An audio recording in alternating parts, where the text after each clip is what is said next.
नमस्कार दोस्तों। पेश है बेताल पच्चीसी की 5वीं कथा, जिसका नाम है सोमप्रभा की कथा।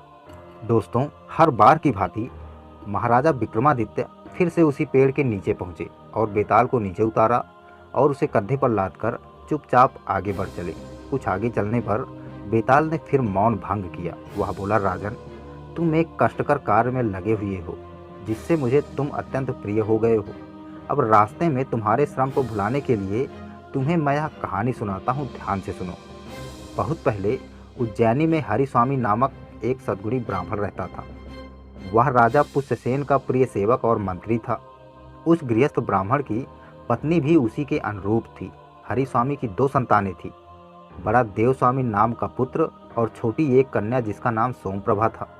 सोमप्रभा बहुत ही सुंदर थी और अपने रूप लावण्य के लिए प्रसिद्ध थी।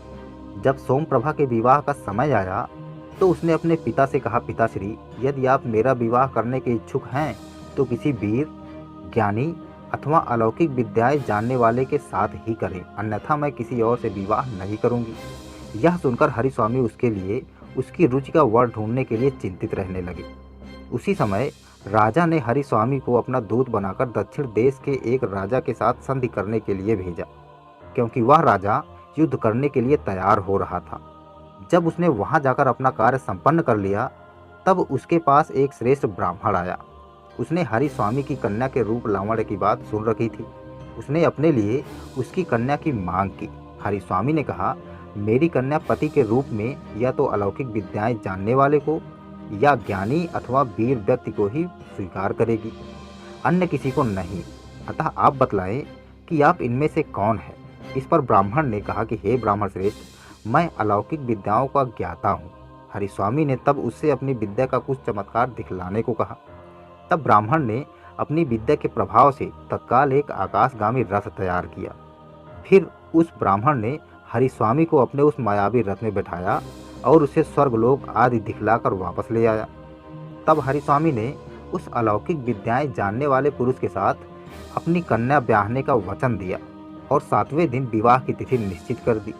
उसी समय उज्जैनी में एक दूसरे ब्राह्मण ने हरिस्वामी के पुत्र देवस्वामी के पास आकर उसकी बहन से विवाह करने की याचना की।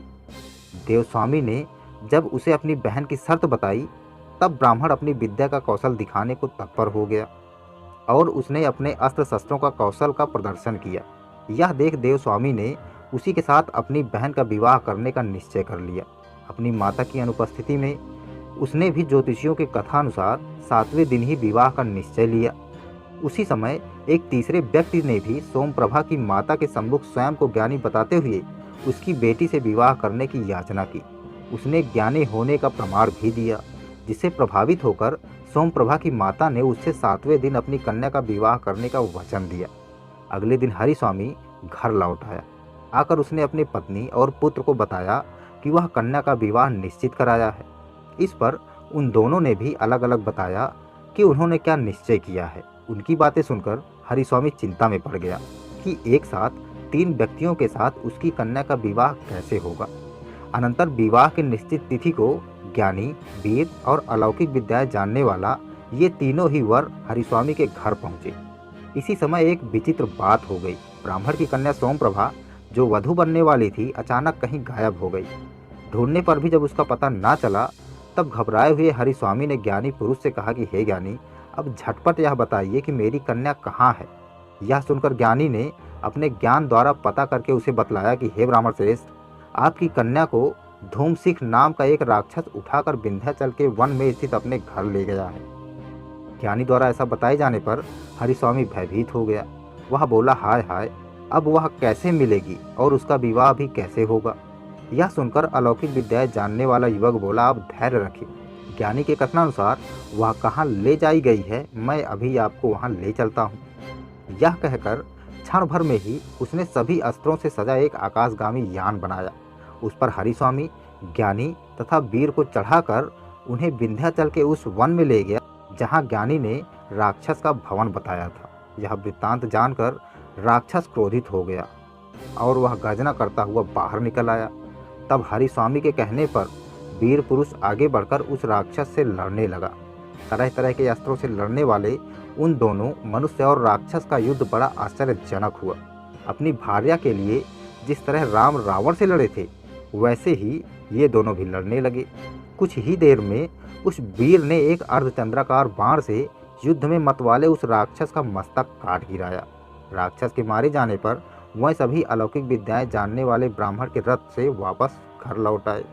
हरिस्वामी के घर पहुंचकर विवाह का समय आने पर उस ज्ञानी वीर और अलौकिक विद्याएं जानने वाले के बीच झगड़ा पैदा हो गया। ज्ञानी ने कहा, यदि मैं न जानता कि सोमप्रभा कहाँ छिपाकर रखी गई है तो उसका पता कैसे चलता, इसलिए उसका विवाह मेरे साथ ही होना चाहिए। इस पर अलौकिक विद्याओं के ज्ञाता ने कहा, यदि मैं आकाशगामी रथ न बनाता तो पल भर में वहां आना जाना कैसे हो पाता। रथ पर बैठकर राक्षस के साथ बिना रथ के युद्ध भी कैसे संभव होता। इसलिए यह कन्या मुझे ही मिलनी चाहिए, यह विवाह मैंने जीता है। तब उस वीर ने भी अपना पक्ष उनके सामने रखा। वह बोला, यदि मैंने अपनी शक्ति से उस राक्षस का संहार ना किया होता तो आप लोगों के प्रयत्न करने पर भी इस कन्या को कैसे वापस लाया जा सकता था। इसलिए इस कन्या पर तो मेरा ही अधिकार बनता है, यह कन्या मुझे ही मिलनी चाहिए। इस प्रकार तीनों का झगड़ा सुनकर हरिस्वामी का मन उद्भ्रांत हो गया और वह अपना सिर पकड़कर बैठ गया। इतनी कथा सुनाकर बेताल ने विक्रम से पूछा कि राजन, अब तुम ही बताओ कि वह कन्या किसको मिलनी चाहिए, ज्ञानी को, वीर को अथवा अलौकिक विद्याएं जानने वाले व्यक्ति को। सब कुछ जानते हुए भी यदि तुम इसका उत्तर नहीं दोगे तो तुम्हारा सिर टुकड़ों में फट जाएगा। बेताल की यह कथा सुनकर अपना मौन तोड़ते हुए विक्रम बोला, बेताल, वह कन्या उस वीर को ही मिलनी चाहिए, क्योंकि उसी ने प्रयास करके अपने बाहुबल द्वारा उस राक्षस को युद्ध में मारा और उस कन्या को अर्जित किया था। विधाता ने ज्ञानी और अलौकिक विद्याएं जानने वाले को तो उसका काम करने के लिए माध्यम मात्र बनाया था। जवाब पाकर बेताल तत्काल बोला कि तुमने ठीक उत्तर दिया है राजन, पर तुम अपनी शर्त भूल गए। तुमने मौन भंग कर दिया और शर्त के अनुसार मैं फिर स्वतंत्र हो गया। यह कहकर बेताल राजा के कंधे से उतरकर वापस उसी सिसंपा के वृक्ष की ओर उड़ गया। यहीं पर यह पांचवी कथा समाप्त होती है। दोस्तों, अगली कथा है राजा कन्या की कथा। यह कथा देखने के लिए हमारा अगला भाग अवश्य देखें। धन्यवाद।